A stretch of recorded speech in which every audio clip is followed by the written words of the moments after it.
Vuelvo a Mercado Express para conversar, ante todo, con una muy buena amiga mía, Adriana Roca, editora de la revista Poder.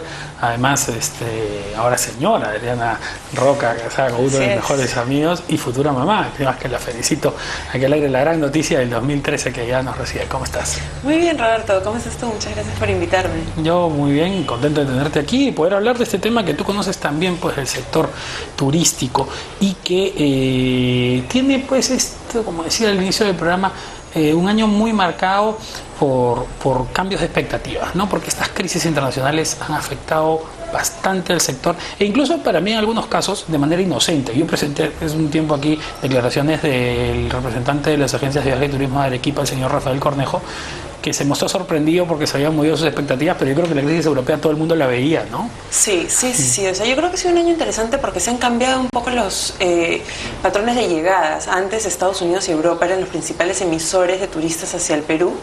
Hoy es Asia. Digamos, en el primer semestre del año el 16% de los turistas fueron asiáticos, el 13% europeos y el 11% de la región latinoamericana.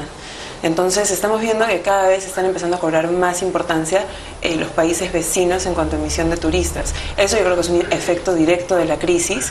El hecho de que Asia también esté mejor, de que China, por ejemplo, no esté teniendo este aterrizaje forzoso del que se puede hablar, digamos, del que hablan los economistas, sino que más bien está teniendo un desarrollo de su economía un poco más tenue, ¿no?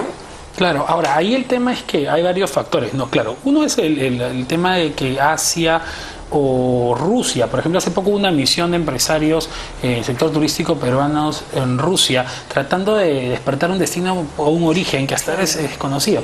Y lo que dices de los países cercanos también tiene que ver no solo con que podemos recurrir, sino con dos cosas. Uno, que el acercamiento comercial con los países cercanos es cada vez mayor. Y segundo, que también algunos están como nosotros en procesos de crecimiento. Exactamente. Eso es, mira, yo creo que dos tendencias importantes del 2012 fue que el turismo fronterizo creció muchísimo. Creció por el orden del 15% y el corporativo también creció en 15%. Entonces yo creo que esos dos segmentos van a ser dos de los segmentos que en el 2013 van a empezar a consolidarse.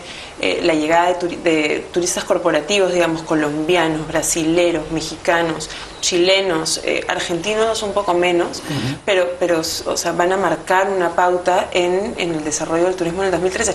No en vano estamos viendo que, como mencionaste, Casandina ha lanzado una marca específicamente para el sector corporativo, que es la marca Select, ¿no? Que la suma a sus dos otras marcas, que son el Classic y el Private Collection.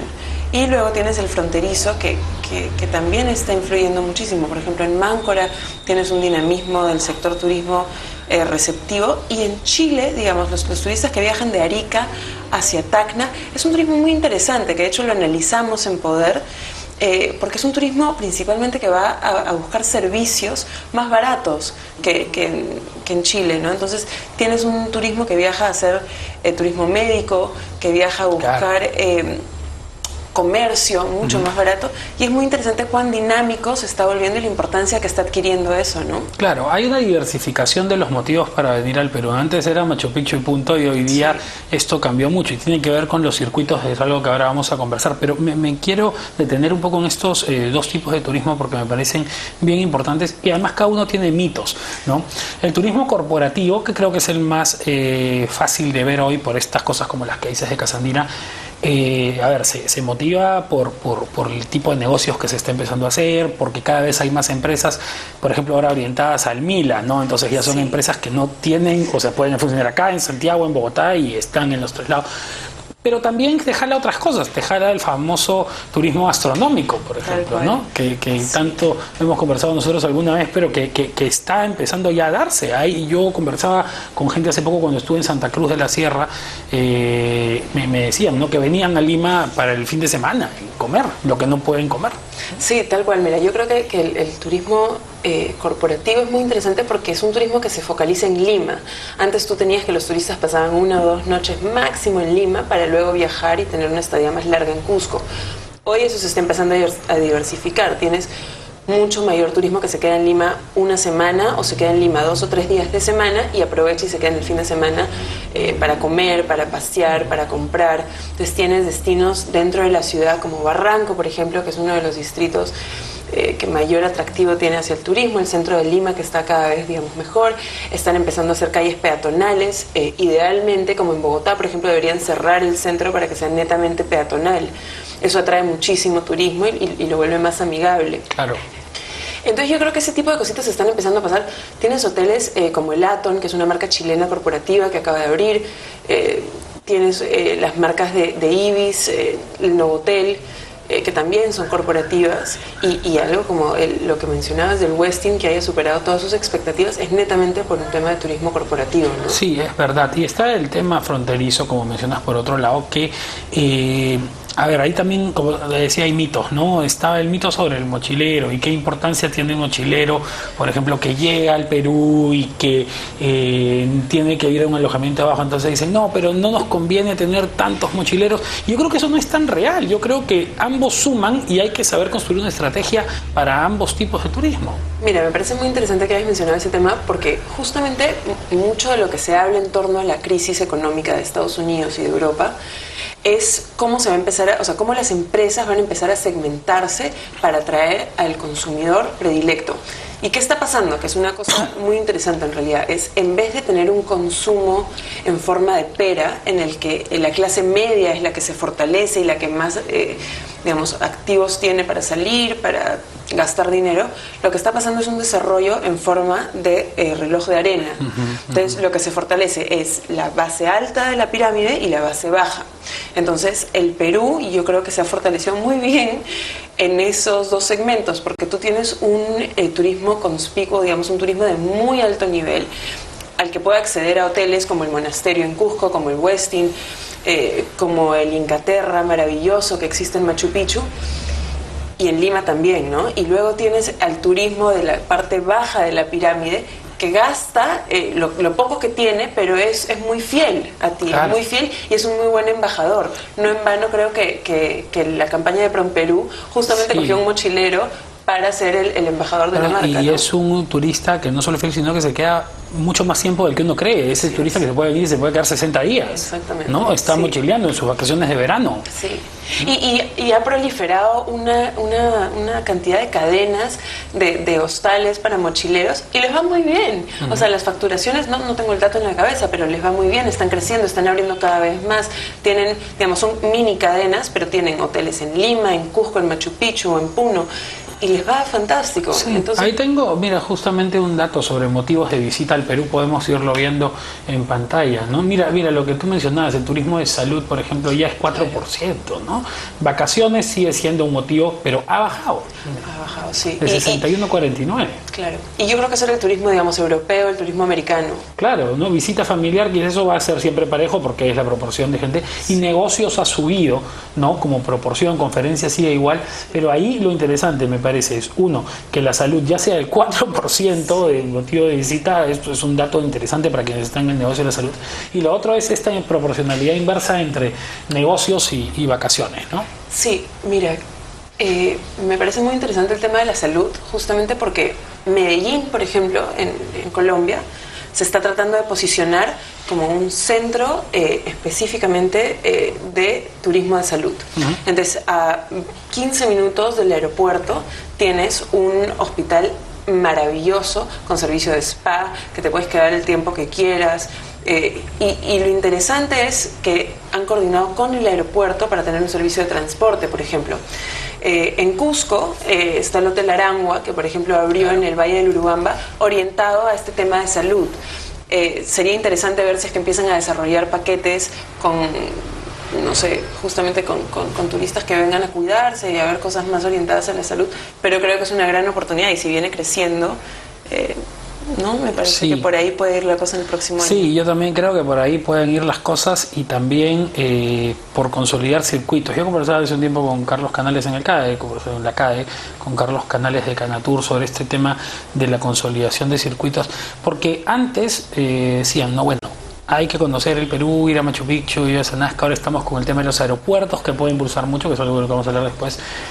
pero ya yo creo que hay hasta 2 espacios más, ¿no? O sea, tienes, se habla del noramazónico, pero yo creo que la Amazonía es una experiencia en el Perú y todas las playas del norte son otra experiencia. Entonces, si tú quieres a un turista de alto ticket hacerlo venir al Perú y conocer el Perú, tiene que venir 3 veces. Sí. Y tiene un efecto, claro, porque tú no puedes traer al turista y hacerlo pasar a la selva, a la altura, porque se raya. Sí, ¿no? Sí, no es muy... O sea, tienes los vuelos con digamos, Cusco, claro, Iquitos, pero, claro, no es pero la idea, el turista se afecta, no es como uno que, bueno, está más acostumbrado hasta a la comida, sabores un poco más picantes, el turista no lo puedes hacer pasar de un Juane a una Pachamanca así nomás, ¿no? Tal cual, o sea, yo creo que necesitarías 3 semanas, unas buenas 3 semanas, ¿no? O no sé si juntas o en distintos momentos de tu vida para conocer el Perú. Tienes la nueva ruta Moche, que es fantástica, que le están metiendo mucho punche para desarrollarla. De hecho, el BCP acaba de hacer todo un tema para desarrollar a las pymes dentro de todo el sector Moche. Tienes un Chachapoyas en la parte norte, que justamente no tienes aviones que llegan. Sí. El aeropuerto está concesionado, el Aeropuertos del Perú hizo un aeropuerto maravilloso. Que es la entrada a Cuela, pues, ¿no? Exactamente, claro. Y ese bus llegaba, sin embargo cancelaron los buses. Casandina abrió un hotel fantástico en Chachapoyas, justamente para atender a todo el turismo que bajaba a Cuela. Entonces, bueno, esa es toda una ruta. Luego tienes la ruta del sur, que podrías pasar Lima, Nazca, luego te vas a Cusco, Arequipa, Puno. Y luego tienes la selva. O sea, la selva te da para una semana y una semana se te quedaría corta con todas las cosas. Hay que coger a dónde vas en la selva, porque te vas al Manu, o te vas a Iquitos, o te vas a Pucallpa. Hay muchas opciones. Tarapoto, que es maravilloso, que yo he estado por ahí hace poco. Y saludos a quienes nos ven por allá, que son bastantes en Willis Televisión, en Moyobamba, Tarapoto y todo el Alto Mayo y toda esa zona. Pero realmente... es pues la diversidad que tiene que ir acompañada de un desarrollo hotelero como el que nos estás planteando, ¿no? Porque en realidad las cadenas están invirtiendo, las cadenas están apostando por un mercado cada vez más ordenado, más serio, y hubo en algún momento, así como se habla de las burbujas inmobiliarias, el temor de que hubiera sobreinversión hotelera. Pues yo creo que es todo lo contrario, yo creo que falta mucho, ¿no? Yo creo que es todo lo contrario también. O sea, yo creo que cuando tú ves en Lima, la gente no cabe en los hoteles, digamos. Tienes 3 hoteles, 4 en realidad importantes para hacer conferencias. Tienes el Westin, tienes el Marriott, tienes el de Orient Express aquí en el Miraflores Park Plaza, y luego también tienes los Delfines y el Country. Y no les caben las conferencias, hay veces que simplemente no caben, ¿no? Y yo creo que el turismo tampoco ya no cabe en ese tipo de hoteles. Y ese es justamente el desarrollo de la parte alta de la pirámide. En Cusco la ocupabilidad también está altísima. En Arequipa estuvimos en la CADE hace poco, y también ahí coincidimos. La gente no cabe, claro, la gente no cabe. Olvídate que para lo de Perumín están mucho más preocupados, porque Perumín va mucha más gente y no hay espacios. Tal cual. Entonces ahí yo creo que es, por un lado, yo creo que no hay una burbuja hotelera, creo que al revés, creo que faltan hoteles, creo que también la proyección de nuevos hoteles, están haciendo uno en Larcomar, que está ahí en el tema de los permisos por verse, pero en Cusco están haciendo nuevos hoteles, en Arequipa también. Y yo creo que la demanda va a acompañar a la oferta, ¿no? No, sí, yo creo que hay espacio para crecer, pero y creo también que para esto del Cusco, para que nazca, se potencie más de lo que ya es evidentemente un lugar visitado y todo, hay un tema que tiene que ir acompañando y que es mi principal preocupación de cara a 2013, que es la infraestructura. Y con eso volvemos luego de la pausa para conversar de esto, porque los aeropuertos, ¿no? Chinchero, Pisco, son temas muy importantes. Vamos a la pausa y regresamos para seguir hablando con Adriana Roca, editora de la revista Poder, sobre las perspectivas del sector turístico para el próximo año. Vuelvo para seguir conversando con Adriana Roca, editora de la revista Poder, muy conocedora de estos temas del sector turismo que estamos hablando en esta serie de balances sectoriales que estoy presentando aquí en Mercado Express, hoy 31 de diciembre. Además creo que es la fecha idónea para hablar de turismo, porque estamos pues con mucha gente saliendo y moviéndose ahora en las calles, gente que se va de viaje por el fin de semana, o gente que seguramente nos está viendo desde muchos sitios del Perú en este momento, porque Willax Televisión llega a todo el país con su cobertura nacional y la gente está viajando y viaja y los hoteles paran llenos. ¿No? Y justamente es el dato que te quiero mostrar. Veamos la ocupabilidad, es un indicador muy importante, ¿no? Que tenemos en hoteles, lo que tú decías, ¿no? Mira, los 5 estrellas, tenemos 35 establecimientos, otros hospedajes 13.681, y la ocupabilidad que está por encima del 50%, ¿no? Así es, y yo creo que va a ir subiendo, ¿no?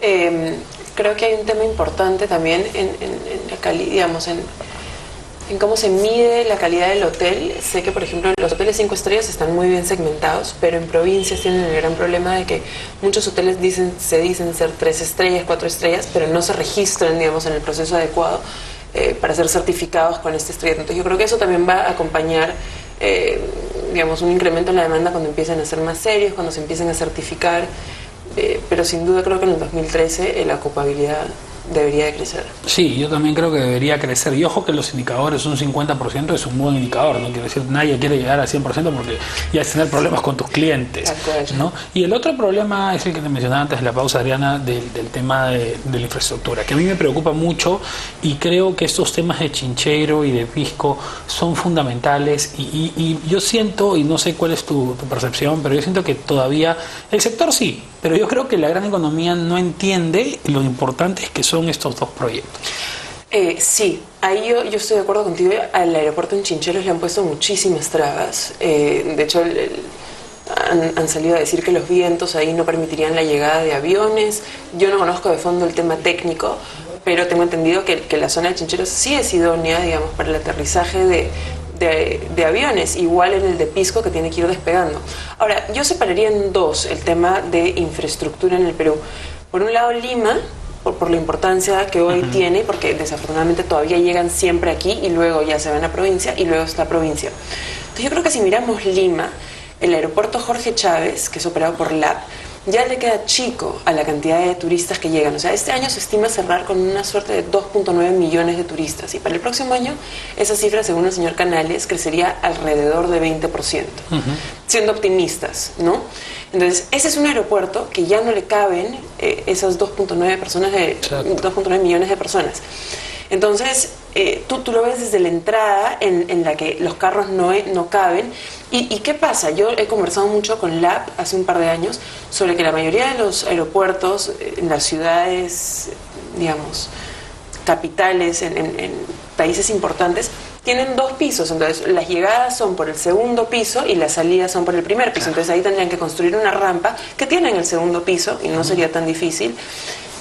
Haces que fluya más el tráfico y ya pueden salir, ¿no? Están teniendo muchísimos problemas con la expropiación de los terrenos. Sí, es muy complicado.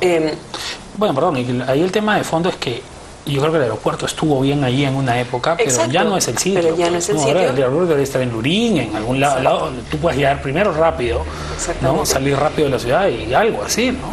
Y es interesante que menciones la llegada y la salida del aeropuerto. Todas las ciudades importantes del mundo tienen o un metro o un sistema metropolitano o un sistema similar que te lleven y te traigan al aeropuerto. Entonces yo creo que, o la ciudad se encarga de hacer ese metro que al quitar el COSAC 2 del metropolitano dijeron que iban a hacer, y ni siquiera existen estudios de factibilidad para hacer, que llegue hasta el aeropuerto, te dejen en el aeropuerto, puede continuar hasta el Callao, o sea, se continúa el metropolitano hasta allá, o se hace alguna suerte de sistema integrado, claro, justamente para que los turistas puedan llegar y cogerse simplemente el metropolitano o el metro. Te lo pongo de la siguiente manera, que lo he conversado con muchos amigos, incluso con varios iqueños. Ellos me dicen, oye, un aeropuerto en Pisco, ¿cuánto me demora a mí hoy con la nueva carretera irme en mi carro a Pisco?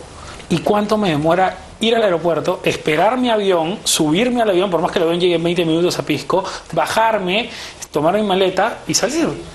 O sea, y probablemente sea el mismo tiempo. Entonces yo prefiero tomar mi carro. Entonces al final tú dices, claro, el aeropuerto, en Pisco y todo, pero vas a terminar teniendo una demanda mucho menor que la que podrías tener con otro tipo de comunicación, ¿no? Sí, no, y es parte de tu oferta como ciudad, ¿no? Como tu oferta de ciudad, que ya no es un país de ingresos bajos, somos un país de ingresos medios, el PBI per cápita está, digamos, subiendo. Entonces yo creo que como país, tu oferta tiene que incluir eso, ¿no?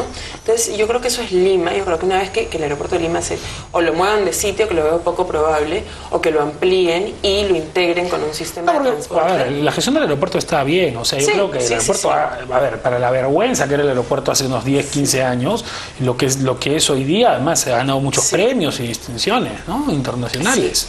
Sí. Y ahí hay que incluir el tema de migraciones. Yo creo que migraciones tiene que hacer un esfuerzo importante por ser más ágil, por ser más ordenado. De hecho, yo tuve un problema hoy día en migraciones, tuve que estar toda la mañana ahí porque al ingresar, yo no soy peruana, yo soy colombiana, y al ingresar me pusieron otro apellido. Entonces registraba como que yo no estaba en el Perú. Entonces ese tipo de detallitos también influyen, ¿no? Influye y complica, porque es verdad lo que tú dices, ¿no? Cuando uno se pasea por los aeropuertos de Sudamérica, por ejemplo, dices, oye, nosotros tenemos unas cosas mucho más ordenadas, pero las colas a veces acá son innecesariamente largas, ¿no? Y fastidian, ¿no? Al turista que llega con todas las ganas y la predisposición de venir, y creo que es innecesario. Ahora, sobre la infraestructura, claro, está este tema, yo lo mencioné al comienzo del programa, lo de que se hablaba de la aerolínea bandera. Para mí es un tema que debe ir primero acompañado de una infraestructura aeroportuaria adecuada. Has hablado de Chachapoyas, mira cuánto tiempo ha pasado para que ese aeropuerto se pueda poner en cierta forma, o se trata de poner en funcionamiento. Lo de Chinchero no solamente es un tema de facilitarle a la gente la vida para que llegue al Valle Sagrado, es desarrollar todo un turismo que está inexplorado. Tú conoces, por ejemplo, la parte de las lagunas de Pacucha, todo lo que es Abancay, Andahuaylas, que es un sitio lindo y que no puede, está a 2 horas del Cusco y nadie puede llegar. Entonces, eso lo vas a arreglar con un aeropuerto más cercano, o mejor hecho, ¿no? Sí, tal cual. O sea, yo creo que, como tú mencionas, yo creo que la prioridad de una aerolínea de bandera es la número 20. Sí. O sea, yo creo que tienes que hacer 20 cosas antes que realmente te fortalezcan el sector, le den toda la sofisticación que necesita. O sea, yo creo que los aeropuertos, tú tienes 2 paquetes de aeropuertos en provincias, ¿no? Tienes el aeropuerto que se le concesionó a Aeropuertos del Perú, claro, que hoy lo maneja el Grupo Sandoval, y son excelentes, funcionan muy bien, tienen unos estándares de calidad me consta. Que son otra cosa, ¿no? Y luego tienes los aeropuertos del sur, que justamente son un poco más complicados porque tienen una carga política un poco más densa, entonces les ha costado más concesionarlos. Y el tema también de que la geografía no ayuda, ¿no? Exacto. Es más complicado. Y es irónico porque justamente la mayor afluencia de turistas llega al sur, ¿no? Entonces ahí va a haber que meterle muchísimo énfasis el próximo año. Yo creo que un aeropuerto en Chincheros te facilita, o sea, te queda cerquísima viajar de Chincheros a Abancay, conocer toda esa zona, que es espectacularmente linda. O sea, las zonas más bonitas que yo conozco en el país están por ahí. O sea, la carretera Cusco-Apurímac es fantástica. O sea, uno ve unos paisajes, unos bosques que te quedan maravillados. La laguna de Pacucha, que es una cosa maravillosa, por eso son zonas que no están explotadas como deberían estarlo. Y bueno, también tenemos el tema de infraestructura en otros lugares. Ha estado el problema de Jauja, por ejemplo, que es uno de los grandes temas que estuvo el 2012 y que es una tontería, porque realmente eso está, a ver, el que conoce un poco de historia del Perú, está comprobado. Lo escribió Manuel Pardo, presidente del Perú, el año 1872 a 1876. Se tuvo que ir a Jauja para reponerse de un proceso gripal, y él escribió el Tratado de la Provincia de Jauja, donde se entendía pues porque los españoles fundaron la capital peruana en Jauja, primero porque era el lugar privilegiado, entonces obviamente tiene que tener un aeropuerto, y lo que es hoy día Huancayo, para irte 6 horas, entonces obviamente hay que tener una infraestructura un poco mejor desarrollada en otras zonas también. Sí, yo creo que el tema de Huancayo y el aeropuerto es un aeropuerto que lo vienen peleando hace 20 años, 30 años, ¿no? Y no lo logran sacar, están haciendo un terrapuerto. De hecho, Huancayo es una de las ciudades que yo creo que más va a empezar a desarrollarse este año, el próximo. Entonces, sin duda, yo creo que tendría que ir acompañado con un desarrollo de infraestructura, ¿no? Ahora hay un par de temas ahí, Arena, también. Bueno, la gran expectativa viene por este tema del Dakar, ¿no? Este asunto que viene ahora y que hay gente que no comprende a veces su magnitud, pero yo lo he dicho, traer el Dakar al Perú es como tener la Champions League en el Perú, para quienes saben de fútbol. O sea, es un evento magno del automovilismo y convoca muchísima gente, y no solo gente que venga, sino gente que está mirando y que después es la gente que puede venir. ¿Cómo ves al sector ya preparado? Porque el año pasado hubo gente que se esforzó mucho, pero creo que tomó desprevenidos a bastantes también.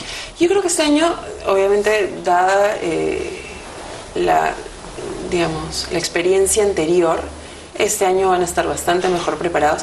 Creo que este año va a ser más grande en el Perú. Este año arranca en el Perú. Hay gente de toda la región y de todo el mundo que está viniendo con unas expectativas altísimas. Ahora, yo también creo que cuando la gente viene al Perú también sabe que no es que somos Suiza, ¿no? O sea, esto no es Suiza. Entonces, por ese lado, no, claro. Pero eso no significa que el país no tiene que estar, digamos, lo mejor preparado posible. Yo creo que el Dakar yo creo que va a superar las expectativas. Creo que va a tener bastante más llegada de gente de afuera. Creo que al Perú le va a ir, digamos, bien. Pero, y ¿sabes qué es lo interesante? Que jala también turismo a algunas zonas que no son necesariamente muy turísticas por naturaleza. sí, ¿no? o sea, tú veías en el Dakar anterior, la gente salía, digamos, por donde pasaban, ¿no? En toda la ruta del sur, la gente salía, se volvían amigos con los que estaban ahí conociendo, los ayudaban, les llevaban las carpas, creo que les llevaban comida. Entonces se genera una situación muy bonita de confraternidad, ¿no?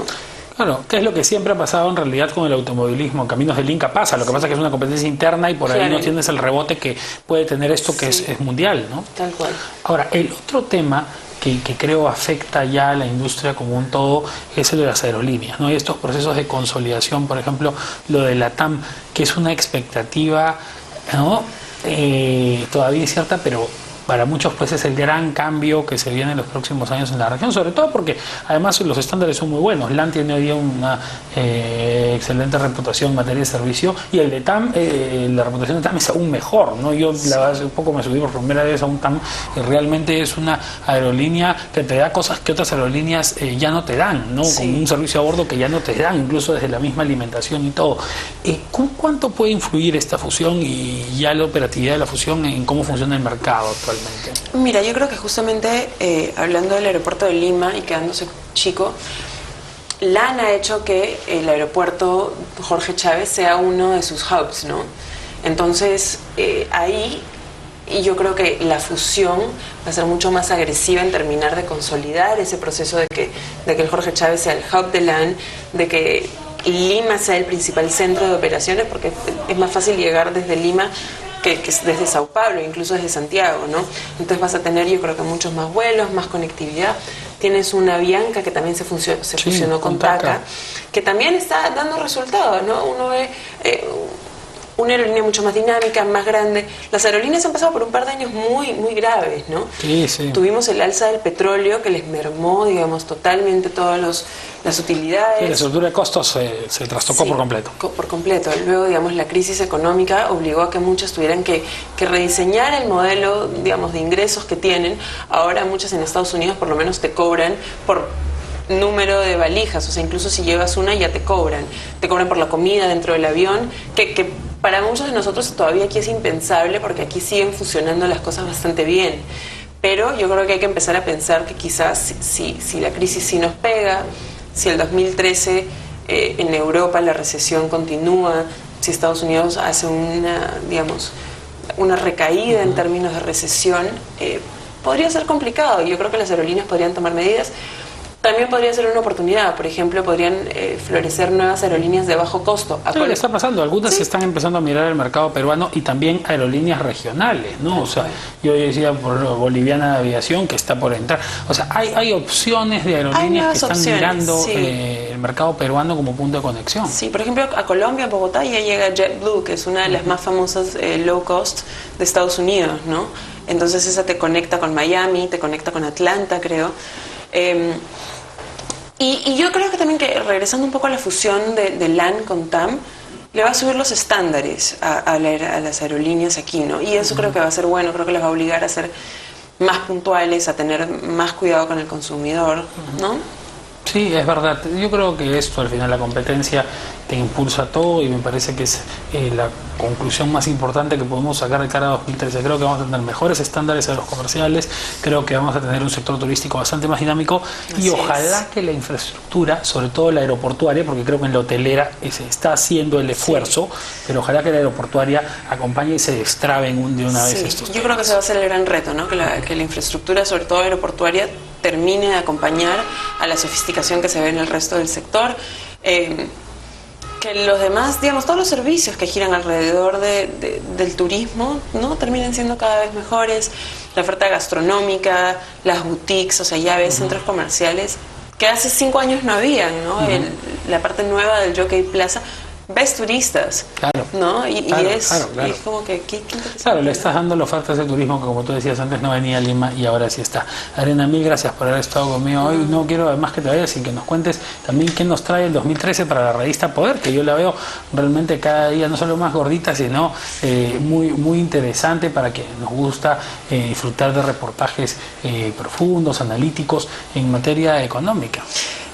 Mira, gracias por preguntarme. Yo creo que el 2013 va a ser un año muy bueno para la revista. Estamos cumpliendo 4 años. Y yo creo que cada vez más consolidados dentro del medio. Creo que cada vez nos conocen más, nos leen más. Durante el 2012 nos aventuramos a lanzar una serie de libros que fueron un éxito. Lanzamos un libro que se llamaba 5 historias emprendedoras, que contaban los 5 casos de cómo los grandes empresarios de hoy, los Brescia, los Romero, los Brescia no, los Romero, el grupo Lindley, el grupo Gloria